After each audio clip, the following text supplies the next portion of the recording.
Hello, good evening, everybody. The purpose of this video is to explain to you how to state a problem in a research process.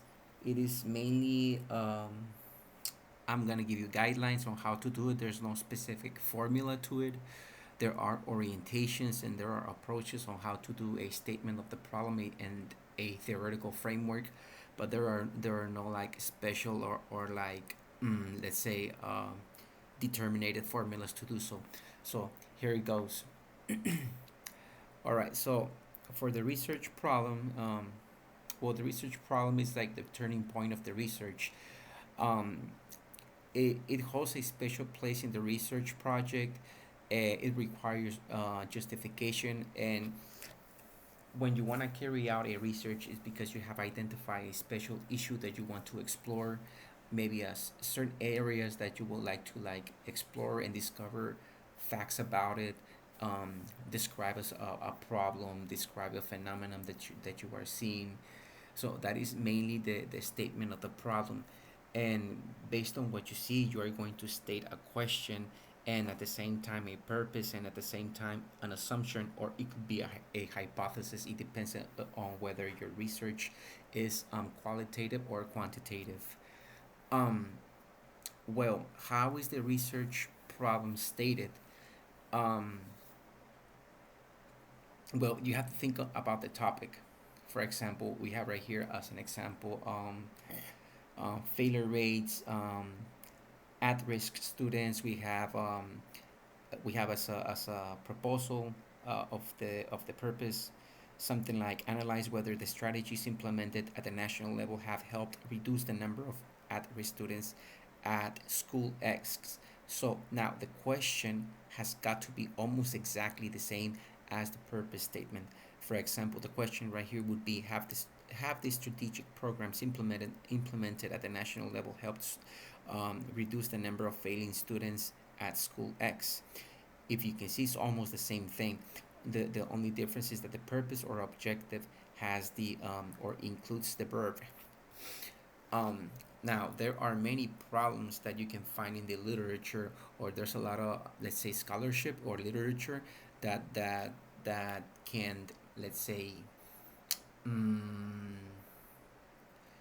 give a reader like a general scope of the research problem that you are researching, that you are looking to study. So, but I mean, when you are stating the research problem, you have to do it. Let's say you have to let know your audience why the research problem is important. So you have to describe the research problem from a scientific perspective, and in that way you have to look into published studies to see um, what they have said about the problem, what they have stated about the problem, what they have discovered about the problem. And these studies or this literature that you're going to be looking at is going to help you describe the problem from the general perspective. This all these studies are going to help you, let's say, describe in detail maybe how the problem is being, let's say, the state of the current state of the problem, let's say from an international perspective, how people or how researchers are looking into it, let's say in other contexts like in the US, I don't know, Peru, I don't know, Guatemala, I don't know, in China or in other countries. So you are giving the reader the broad sense of the problem, and after you explore that broad sense of the problem, or you describe your problem in a general sense, you come down to explain or narrow down your the problem that you are going to research, probably in your specific context or specific school. So you can go from that top to bottom approach to describing your problem. Other researchers or experts say that you can do it the opposite way. You can start by stating, I mean, the purpose of your study, or describing the situation that you are living, or the issue that you are observing. And after you describe and state the objective of your study, you go you continue with describing your problem from the general sense. So you can, I mean, you can describe or state your problem from a bottom up approach. By first starting from your problem and then describing it in a more general sense. This image that you are seeing right here, this mind map, is was made from that paper that I shared with you guys, where I did a little bit of literature review about the current issues in English language teaching. And if you open this, for example, this HTML file, you can, let's say, focus on one specific issue, and you can just like scroll down. For example, from your computer, you can, it'll be better if you open this mind map from your computer. And for example, you can select one of the, let's say, codes or one of the specific problems, and you'll see like a brief description or keywords that describe the problem, and you'll see the authors that back up the identification of the problem. So you'll see many, let's say, sub problems or specific problematics that build up on a more general um, a problem, which, for example, in this case, traditional grammar center, memoristic, and decontextualized teaching. Um, Sorry about that. Um, and like if you're doing it from a computer, like you can select like another one, and just like, hold on, you can select another one, and, I mean, explore all the sub problems or the specific problems that are related to that category. And, I mean, in a way, it would save you time to part from that document that I shared with you guys last time, because it'll describe the problem from a general sense, and you can probably narrow it down to something more specific that you want to study. So it'll help a lot because that document is mainly descriptive. I'm gonna open the document so that you can see it, but you should have it in your notes or somewhere in your computer. Here is the document that I have shared with you before. And for example, you can see the category right here. You can see the let's say the subcategories or the subtopics that conform the main category, and you can see the description of the category and how the different authors um, ground or talk about this specific issue that we are trying to describe. So mainly, I mean, the description of the problem is or the statement of the problem is an in-depth description of that object of study that you want to study, that you want to research. um all right, sorry if I'm being too redundant, but that's what it is. mm, Now you can look for different studies online. You can look for online, let's say, journals, for databases. You can look for example, in Google Scholar. You can look. There are different, let's say, English language teaching journals that you can look into, and use keywords to explore them and see if someone has, like, for example, explore the problem that you wanna research. Let's go, for example, to this one journal, which is called the CX journal. You go into the journal. Oh, it's not working. Hold on. CX journal. Let's see if it's no, CX journal. CX journal. Let's see if it's working. No, it's not working right now. I'm gonna go for another one. Um,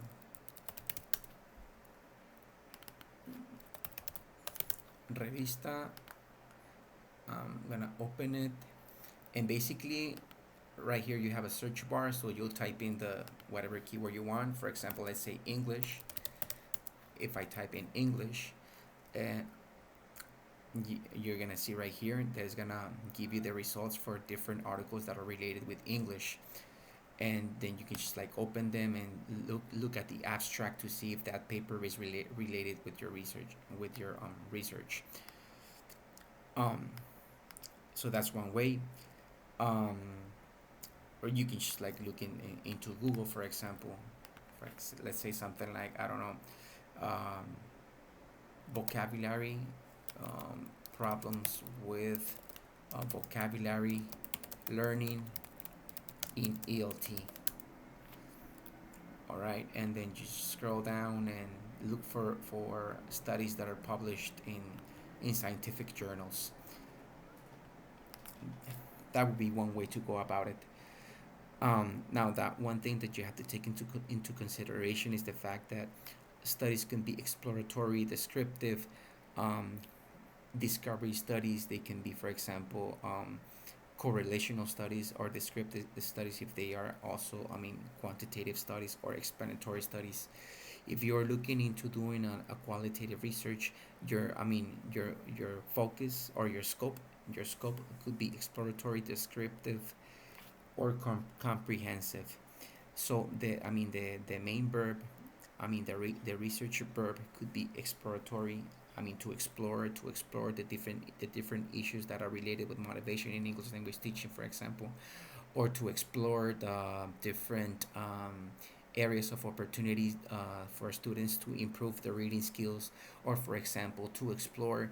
So when you are doing qualitative research, you can use that verb to explore, or for example to describe the experience of students after using a mobile app to learn English, or to describe, for example, um, the reason why students can't acquire a certain grammatical structure, for example. No, that is in terms of qualitative research. Also, it could be to discover, um, let's say, why certain students are acquiring English um, faster than other students, and then you would have to like carry out some sort of like exploratory research to discover the reasons why.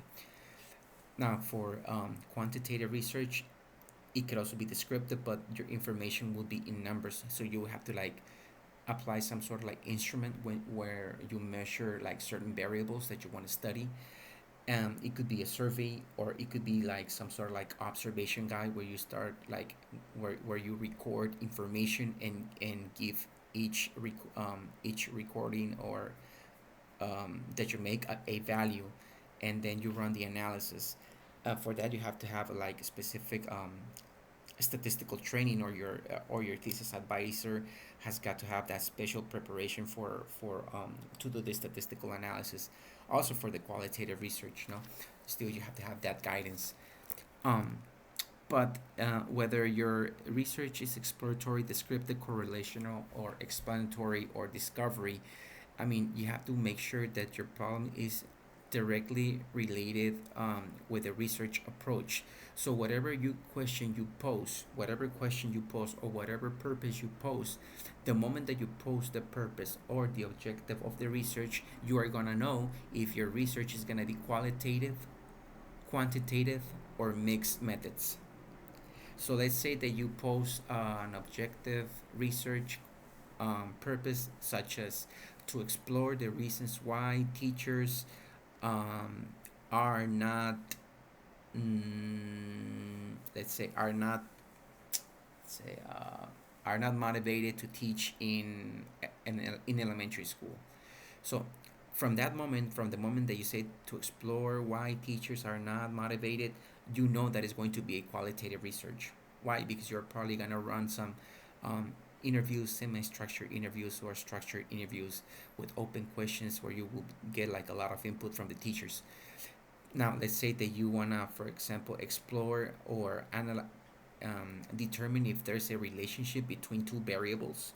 Now, when you're talking about variables and determine a relation between two variables, you already know that you are going to do a quantitative research study. Why? Because you have to test your hypothesis that these two variables are related, and the only way to do so is by means of statistical analysis. So it depends on the verb that you use and the scope of your research.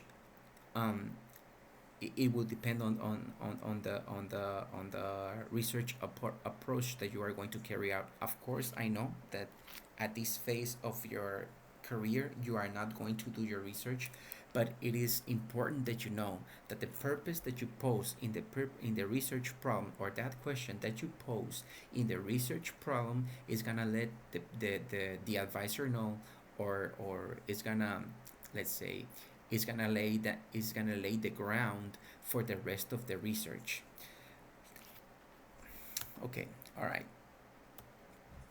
So, and in the statement of the problem, you have to make sure that you justify or include a justification of your research problem. The justification explains why the study is important. It shows the relevance of the study, the value, the need for the research, and it says what could happen if you don't carry out the research. What are the, let's say, what could be the consequences if you don't address that problem? What could be the theoretical contribution? But it also says if the study is feasible, if you can carry it out, if you have the necessary resources.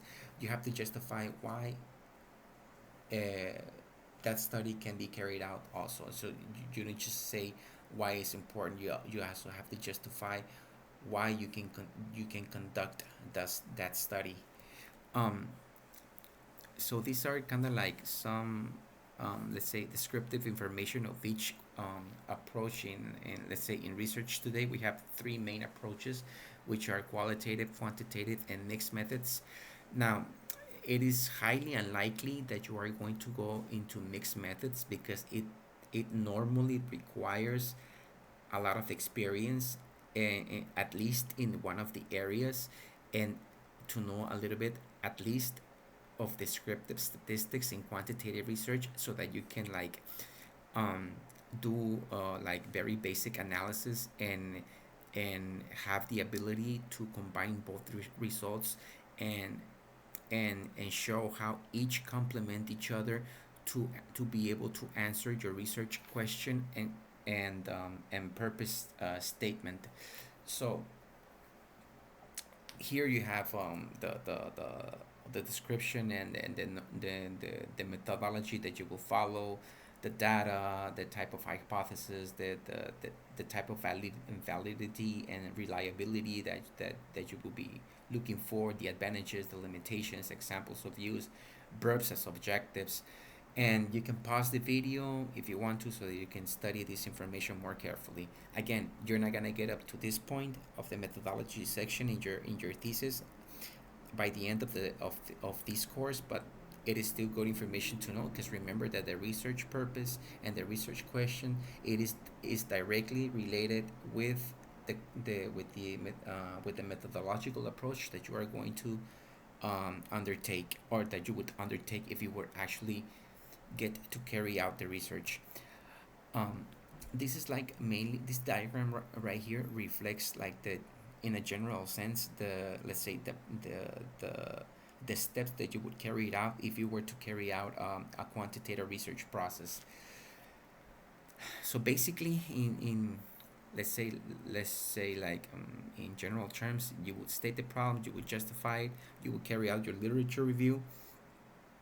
For the statement of the problem, you will have the research questions and the research purposes, and after you do your literature review, you will like refine your statement of the problem and define your hypothesis. After that, you would let's say plan your methodology, where you will like um, let's say define your approach, your method, and your sample size, and you will like select your techniques and instruments, and you will like show the psychometric properties of those instruments if you were to measure latent variables. And you also you would also have to describe the procedure of the research process, steps carried out, instruments, techniques applied, analysis process, ethical considerations, software used if any, and report rigor. You would then, based upon the approach that you undertook and the objectives that you pose in your research, you will present your results, discussion, conclusions. In the conclusions, you will restate findings, share reflections, and open future research questions. Um, in the discussion, what do you do in the discussion? You compare findings with your theoretical framework and previous studies. acknowledge limitations and bias, cover practical implications, and that's probably, I think, in summary, that is what you would do. For the qualitative research process is kind of like the same. I mean, this is like speaking in general terms because I mean quantitative and qualitative research have each like a lot of different, let's say, research methods or designs, and they have like specific philosophical foundations and epistemological foundations on the way you have to do research.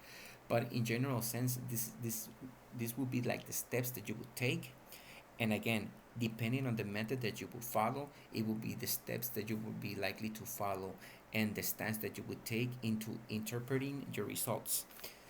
So, what is the difference? That in the qualitative research, you don't state hypotheses, you state assumptions.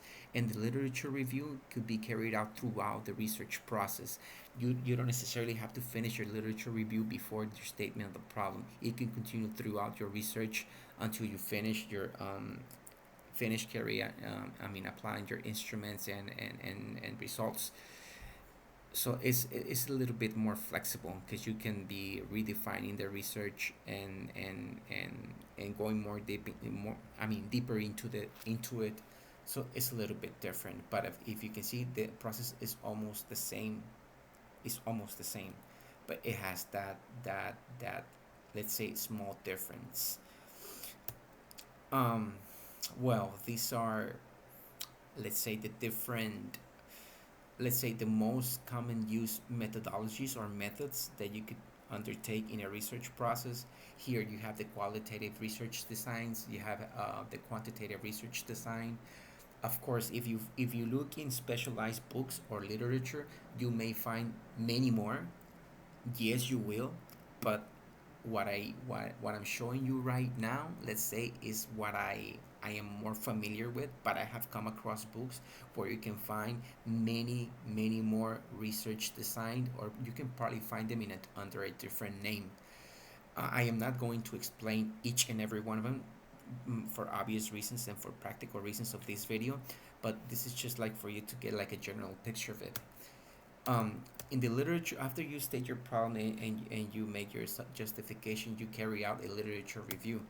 The literature review is, sorry for the redundancy, but you review literature, um, for you to find, grounds for your study, guide your study, prevent errors, and look for gaps in related with your object of study. Um, that is the main purpose of it. Um, so here in this table, you can find some a little bit more descriptive information of the literature review. What is the role of it? It establishes a conceptual foundation that guides the statement of the problem, theories, hypotheses. It can happen during and after the study. Well, again, it depends on the approach. Usually, for the quantitative studies, you do your literature review after the statement of the problem and before the methodology is supposed to end right there. You can't continue doing literature review after you do your or at least if you do so, even if you do so, because it could happen that more studies get published as you are carrying out your analysis and writing down your findings. This new literature review would not can or shouldn't be influencing the hypothesis that you already stated, because your analysis is done.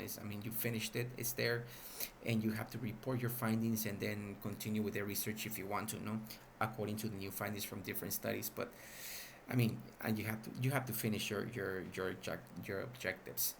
um, you can also check or explore different variables, different theories, explain different terminology, operationalize variables. Um, um, that's basically, like, in a broad sense speaking, that's basically it.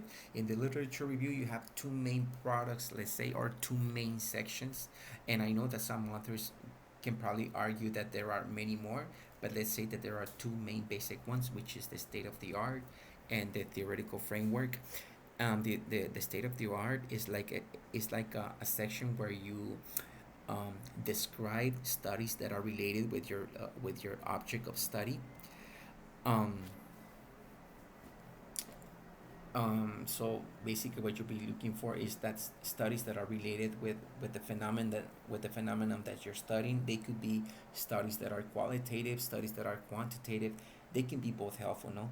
But let's say that you're carrying out a qualitative research using, I don't know, an action research design. It would be very helpful for you to look for to find studies that are done carrying out action research so that you can see how the process was carried out.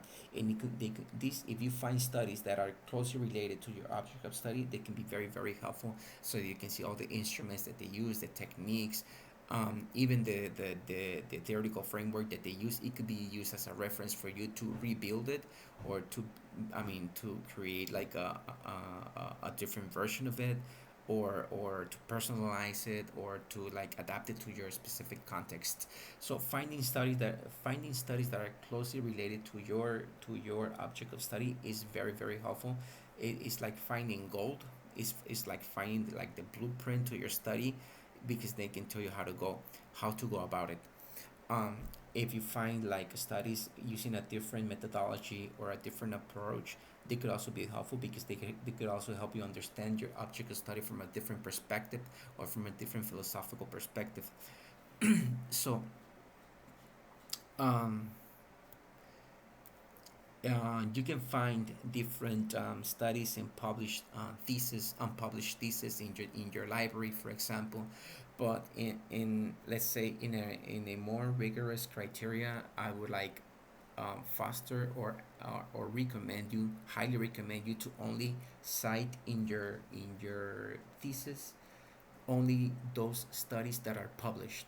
Studies that are unpublished are not, do not have the same value, do not have the same value scientifically speaking, because nobody can find them but you in your library. So try to cite studies that are published, and more preferably in high reputable journals, journals that are well known to have a good reputation, that you know the studies go undergo into through a review process, peer review process, so that you know that they are well evaluated.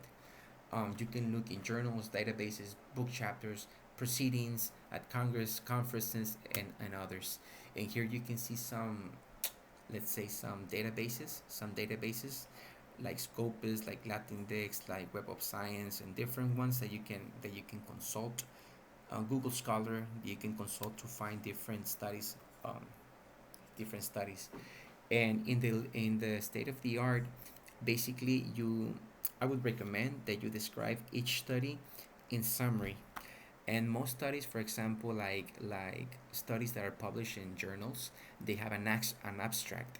And especially, like, for example, Mexican studies, most of Mexican studies follow this format. They mention the author's name, they mention the work name. I mean, what you have to do is mention the author's name, the work name, the place of the study, the research purposes, the methodology that they carried out, approach, design, techniques, instruments, sample, participants, the main results, or the results that are relevant for your work. And if and I would recommend to establish a relation between the object of study that they carried, that they focused on, and the one that you are studying, so that you can establish a relation between their object of study and your work and your object of study, and you can ground the relation um, between that publication and what you are doing. And here's an example on how you can present each study. Here you have the introduction of the work. Here you have the last names of the researcher, the year, the place where it took place, the research, the name of the work. This is usually this You sometimes include the name of the work when you are writing dissertation projects or thesis, but in a regular study, when you are citing a previous studies in a, let's say, in a normal research article. If you're writing a research article, you wouldn't write the name of the study that you are citing.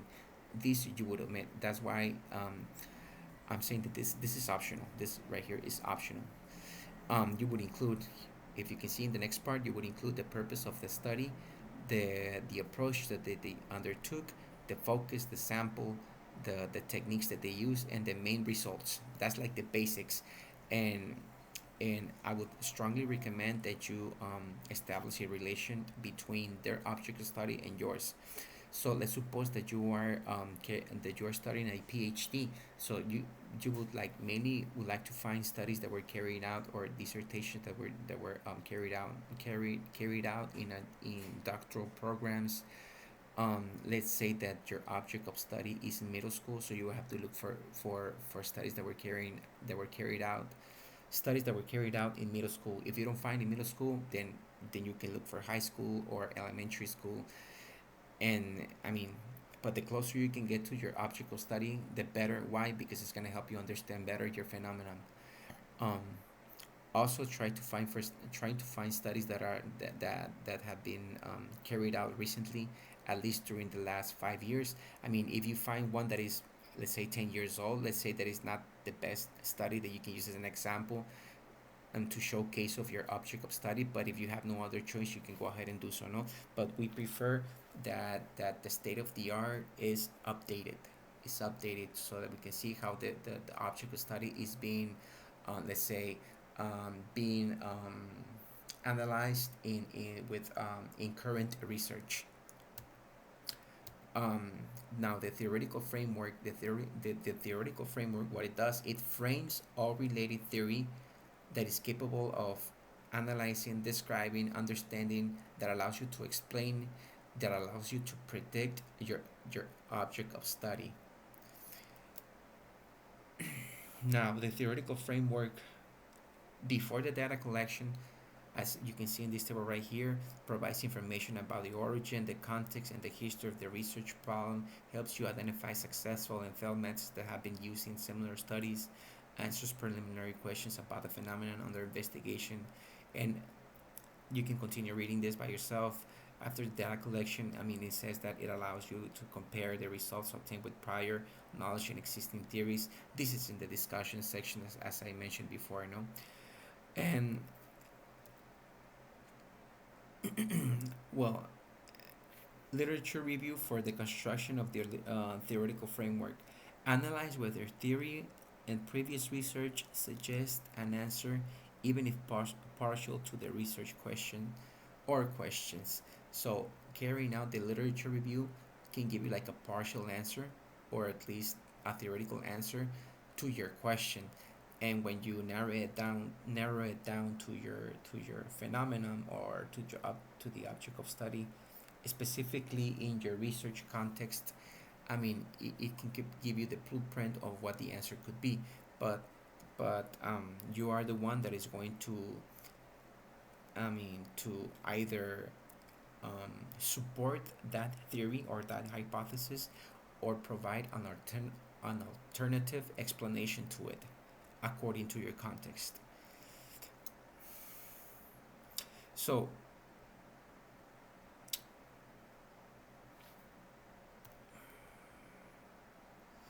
well, where does the state of the art and the theoretical, or where does the theoretical framework come from? It can come from thesis works. If you can find thesis works that are closely related to your object of study, they can be the blueprint, the golden blueprint, let's say, if you want to call it that way, to your study, and to write it down your theoretical framework. You can also find it in theoretical articles, systematic reviews, meta-analysis. You can find it in books and book chapters. You can find a lot of information, a lot of theoretical information that can help you explain the object of study that you're that you are that you want to study. Sorry for the redundancy. So, in basic terms, let's say in simple terms, the theoretical framework helps you explain your problem, helps you, um, let's say, explain all the theories that can explain the reasons why your problem happens, the consequences of your problem, and probably possible solutions to it. Probably possible solutions to it. Causes, effects, description of of the problem. The theoretical framework explains the problem, addresses the problem, describes the problem in detail according to authors. This is not your personal opinion. The state of the art is not your personal opinion. Here, your personal opinion does not matter. I mean, you can reflect upon the on what authors say, but here in this point, you cannot give like a personal opinion on why you think something happens. I mean, you have to part from the literature to explain the research problem, and you can reflect from the perspectives of the experts, but you have no, you are in no position in this point to provide like a personal point of view, because it's not personal writing, it's scientific writing. You cannot provide a personal point of view in your theoretical framework unless you are discussing the literature that you are reviewing, unless you want to reflect about what an author has said. But you cannot give an explanation if you have no grounds for it. You have to carry out the research, and after you carry out the research, you apply your techniques and instrument, then you are in, let's say, in shape, or in proper terms for giving your professional, let's say, interpretation of the study. um, so what should you consider for the development of the theoretical framework? The existence of fully developed theory. If you know that there's an existing theory that fully explains the object of study, then you can use that theory. You probably have a theoretical description of a qualitative phenomenon, theoretical description of quantitative phenomenon, and you can see for the theoretical description of a qualitative phenomenon, these are kind of like the variables. Let's say mm, the different aspects that you will be looking for to describe in your theoretical framework: historical evolution, its principles of how it happens, why it happens, what happens when it happens, how to approach it, other positions, aspects or elements, dimensions related to the phenomenon, which actors are part of the phenomenon, which roles they play, philosophical or epistemological canons, theoretical description for quantitative research phenomenon, historical evolution, its principles of how it happens, why it happens, what happens, how to approach it, variables, dimensions related to the phenomenon, instruments, different measures that have been used to measure um, that object of study, the psychometric properties of those instruments, and more. I mean, this is just like a general, I mean, a general presentation of the different things that you can include in your theoretical framework, different ideas. Here's an example, for example, of an indexed method to describe your theoretical framework. Let's suppose that your work is called Collaborative Work in Learning Knowledge of the Environment Case Study with Second Grade Elementary School Children in Culiacan, Sinaloa. And here are the different sections of, these could be the different sections of your theoretical framework, and you will have to go ahead and describe each and every section citing authors. Again, this is not your personal point of view. Everything or every statement that you make in your theoretical framework has to be backed up by an author. This is not personal writing, this is not your personal journal, this is literature review. And when you do literature review, you read authors and you describe the theory according to authors, so you are in no position to write something personal unless you are discussing the theory, that is that you are making a reflection parting from the author. That is the only way you can like kind of like write something personal. Okay, all right, so this is another example. Collaborative work in learning knowledge of the environment case study with second grade elementary school children in Culiacan, Sinaloa. And here you'll see the same, let's say, um, the same subtopics, but you'll see different subtopics within the subtopics, so that you can elaborate more on them or explain your each section in more detail. Here's another example. Let's suppose that there is an existence of several theories applicable to a research problem. So you would choose or one or take parts of most applicable to the object of study that you are studying. And for example, I have this example: collaborative work using mobile devices in the teaching of English in high school. For example, the first section or the first subtitle will be Introduction to the Teaching of English in High School. Technology in education, collaborative work in the teaching of English, use of mobile device in the teaching of English, integration of collaborative work and mobile devices in English language teaching, conceptual and theoretical framework of reference. Here's another example. You can pause the video to examine it more carefully. And here's another one. And this is like an infographic of, a summary of everything that I have shared with you. You may find like more detailed explanation right here in this infographic. You are more than welcome to pause the video and look into it more carefully. This is for the qualitative research designs, and it's kind of like contextualized to English language teaching. And here you have like an infographic of the quantitative research design, kind of like let's say contextualized to English language teaching. Um, so that's that. These are some references that you can look into if you want to explore more information about this. Thanks for your attention, and if you have any questions, you're more than welcome to send me a message. Um, Before I end the video, I would like to thank you for your attention, and again, if you have any questions, go ahead and send me a message.